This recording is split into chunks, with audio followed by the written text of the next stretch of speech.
Unfortunately, some networks don't allow their film to be used for analysis, so Boxing Gems videos get blocked on YouTube and social media.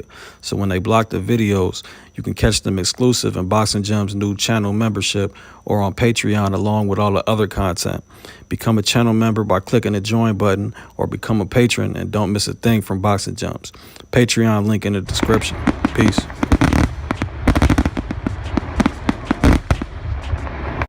Point blank period. Canelo wins a majority mid-range to inside fight versus Bivol. Bivol loses the fight versus Canelo where his back is on the ropes or he's constantly circling off the ropes and not working. From the outside, Bivol is one of the highest skilled pure boxers / boxer punchers in the world. But that's the extent of what he is. Canelo Alvarez is one of the best mid-range and inside fighters in boxing. He possesses great technical skills, counter-punching ability, great head movement, smart combinations, and not to mention hand speed and power. Anyone who knows these two fighters won't second-guess Canelo being able to dominate a mid-range to inside fight. Bivol's inside game has improved as he knows how to shorten up his punches and he's added some inside strikes to it. But we're talking about a few levels between Bivol and Canelo on the inside. Bivol typically defaults to shelling up when he can't control distance or happens to fall into an inside exchange. While his head is the focal point of his shield protection, the sides of his body are wide open, which is Canelo's go-to to target with lead and backhand hooks, where he'll touch the guard with an uppercut and put steam behind a hook, behind the elbows, or vice versa. However you slice it, the more exchanges on the inside in this fight, whether it be center of the ring or Bivol against the ropes, the better for Canelo. So with all that said, the only logical questions left are, can Bivol avoid or drastically limit inside exchanges and win an outside range fight? And can Canelo win an outside range fight if he can't force an inside fight or trap Bivol on the ropes? Let's take a deep dive into each fighter's skill set from the outside.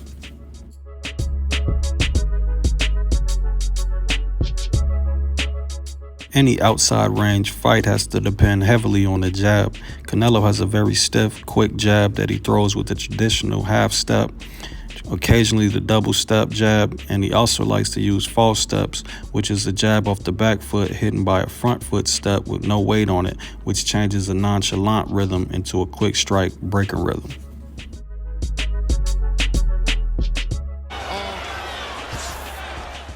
Although rare because of the front foot pressure Canelo prefers these days, which lands at mid-range to inside, Canelo still has a great jab cross in his arsenal. The combination more so surprises opponents as it breaks from any fight patterns Canelo was shown. The lead cross as well. For Canelo, it's typically thrown from a squared stance where it becomes quicker to target, but it's more like a backhand jab as opposed to his powerful jab cross combination. The jab brings the left shoulder forward, naturally making his stance bladed, so the backhand has further to travel and build momentum and in turn more power. From the outside, one way Canelo has chosen to attack the body is by closing distance with a jab or double jab and throwing the backhand hook. A powerful shot when it lands, but rather dangerous. More on that later. Canelo Alvarez, 36-year-old now. What I've called Canelo's signature punch, the level-changing lead hand hook, or for short, the level change 3, has been extremely effective for Canelo. Starting from the outside, Canelo makes his way to mid-range with a slight forward shuffle that ends with his weight on the front foot, then springs a wide lead hand hook that starts from his waist, making it look like a hook to the body, but then it comes up at a 45-degree angle targeting the head, akin to a shovel hook except outside the guard.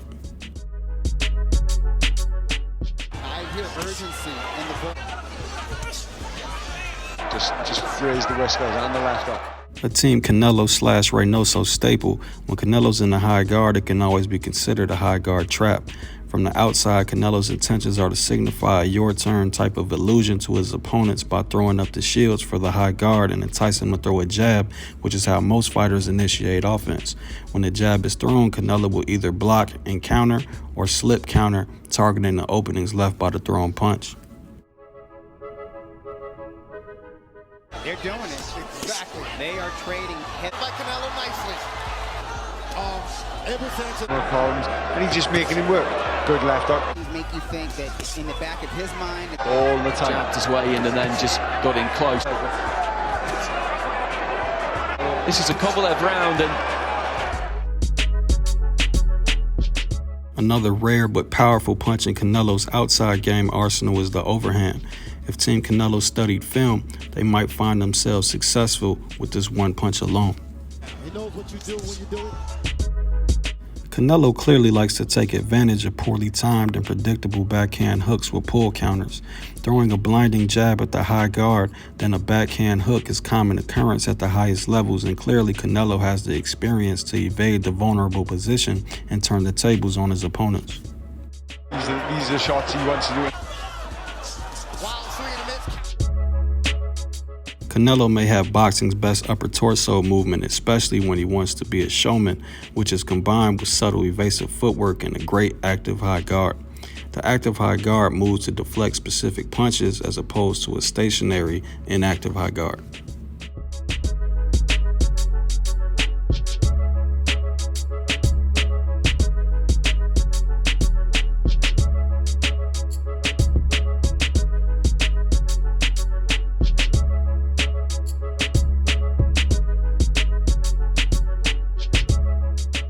However, it's still a high guard. The many holes through and around the inactive high guard are minimized based on Canelo's skill in the active high guard, but the active high guard is still relying on defensive timing and how reactive Canelo can be. It's a defensive system that is bound to have user error. The efficiency of the active high guard decreases when your opponent knows how to attack it. Your shields could easily be feinted or probed out of position, leaving openings and hand speed as its enemy. On top of that, ending combinations with the jab or the more powerful swivel jab seems to give Canelo issues as it upsets the order of combinations he's used to intercepting.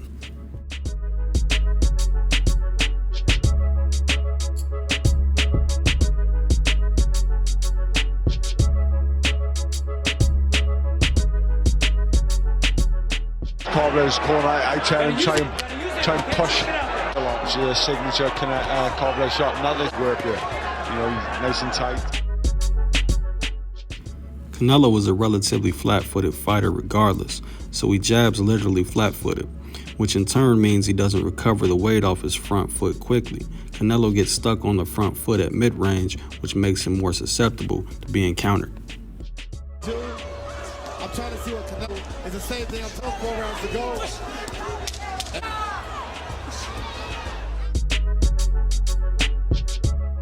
Canelo tends to make the fundamental mistake of trying to catch or parry a jab away from his chin with the backhand without a step back. Again, it leaves him open to be feinted out of position, and it also leaves him susceptible for the lead hand hook if his opponent establishes a jab.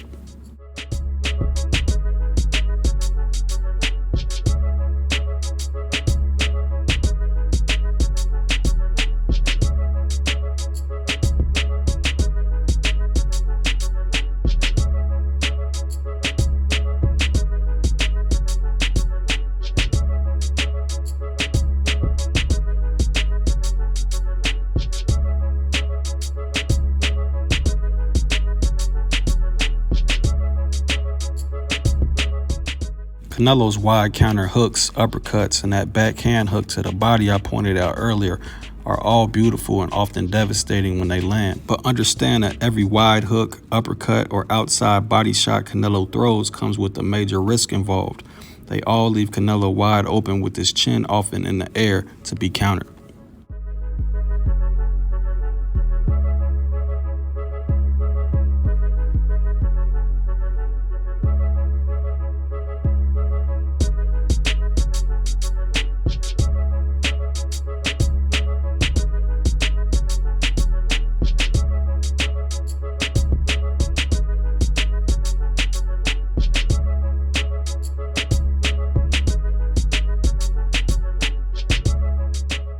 Dmitry Bivol is one of the rare fighters who is on a championship level and rarely loses rounds, let alone fights, and a large part of that fact is due to his ability to control distance.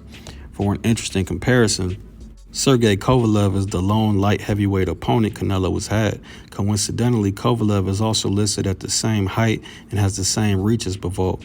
Kovalev had a lot of success at controlling distance for the majority of the fight versus Canelo.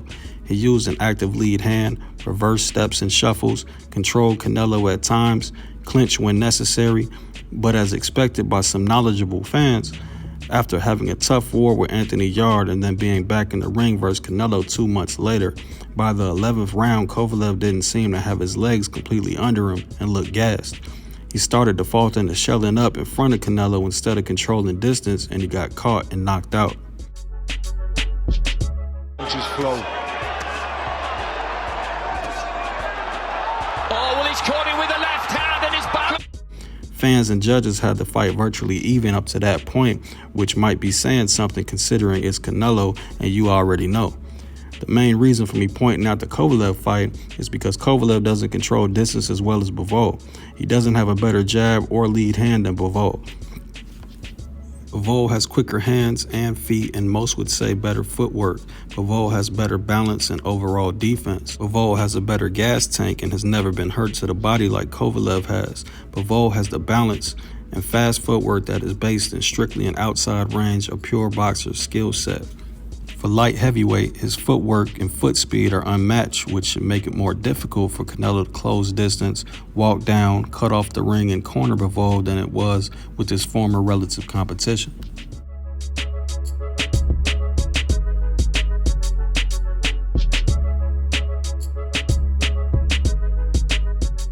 Combine that movement and distance control with a very good active high guard, and it's easy to see that Bivol is difficult to hit. It's no coincidence that Bivol has been the least hit per round in anyone Canelo has fought since as far back as Lara and Mayweather, and likely would still be atop the plus-minus list if CompuBox still published it.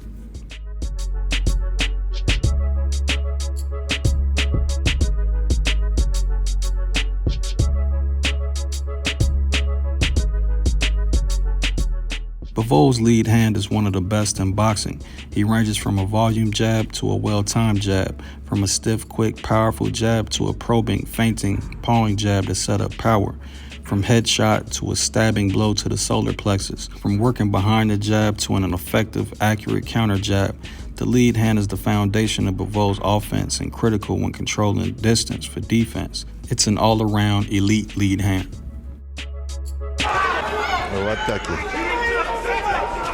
Что значит выйти, да? Просто, может быть, кто-нибудь был бы и посерьезнее. W wykonaniu Rosjanina. Но еще раз скажу, только... Put him straight back in his place. Wysoko ręce, atakujący do właściwie prowadzonych przez niego ciosu. Timing and effectively stopping Bivol's offense is tricky because of the wide variety of feints and probes he utilizes. The vast majority of his opposition utilizes the high guard, so he's developed a high-level feint and probe game to account for the shields. Bivol feints and/or probes the shields out of position, then exploits the openings with good power.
Even if Bivol was just a 1-2 fighter, which he's not, he has one of the best 1-2s in the sport. Balanced, quick, accurate, and powerful. Bivol definitely extends and variates the jab cross as well, making it less predictable and catching opponents off guard with the change or the swivel jab after the basic combination. For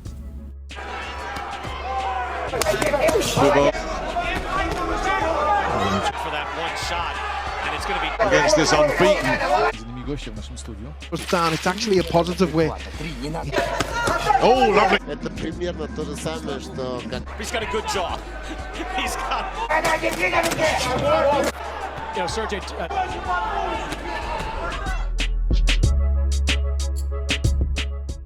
Bivol counters jabs effectively in a myriad of ways, but by far, his favorite way to counter the jab is to cross parry down his opponent's jab, which leaves the punching lane for the counter cross or overhand wide open. Then he throws the hook or swivel jab behind it and or shows defensive responsibility, getting his shields up. The sequence is lightning quick, so I'll show a few slowed down first.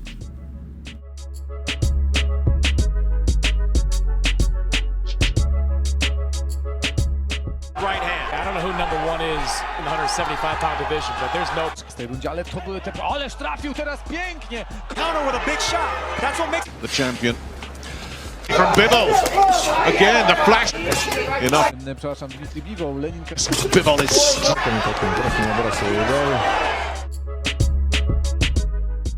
Bivol has a very quick and accurate lead hand hook. After establishing the jab, which he always does, the lead hand hook surprises opponents around the guard or drawn back hand.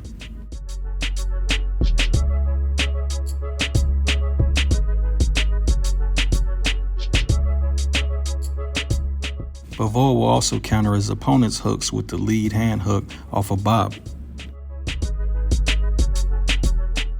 Last but not least, Bivol will double up and throw the jab lead hand hook combination, which has the same effect as leading with the punch after establishing the jab, as opponents mistake the sequence for a double jab.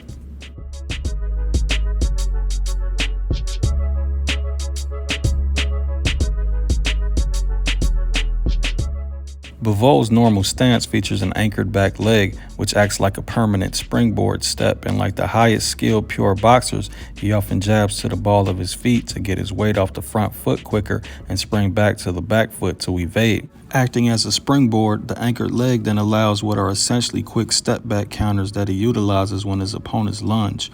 Lunging at Bivol is a bad idea that could cost you a three-piece. Spicy.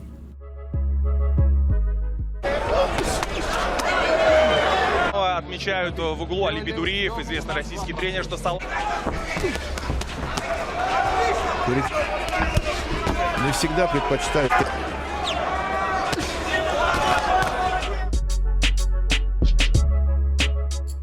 Bivol has the ability to be a pure boxer and strictly stick and move, but when he's motivated, he likes to initiate offense and let his hands go, which ultimately makes him a combination of pure boxer and boxer puncher. When he lets his hands go, he doubles up, he probes or powers through high guards, he throws head to body or body to head, and he variates and mixes it all up very well.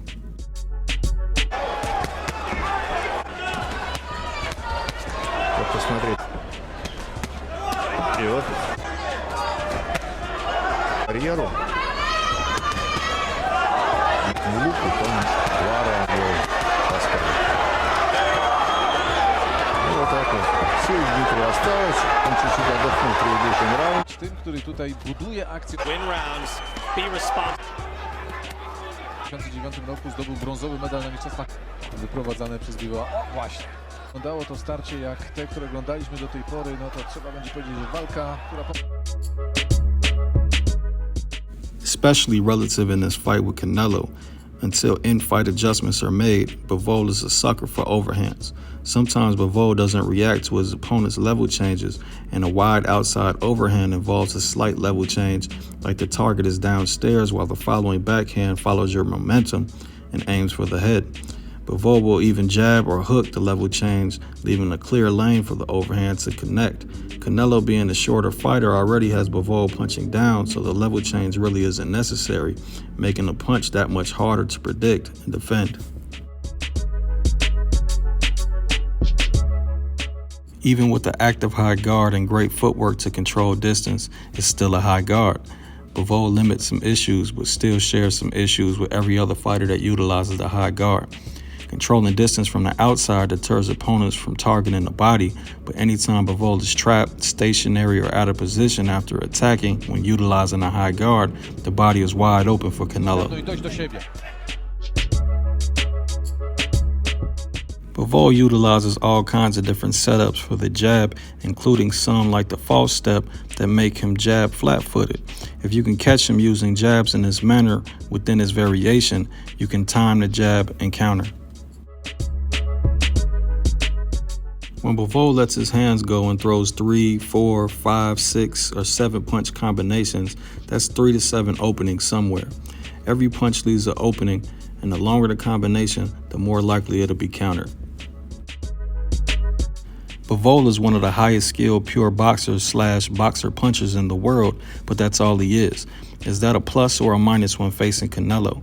If Canelo can close distance, then for sure it's a minus that may see Bivol stopped or beat handily. On the other hand, Bivol won't default to a flat-footed high guard.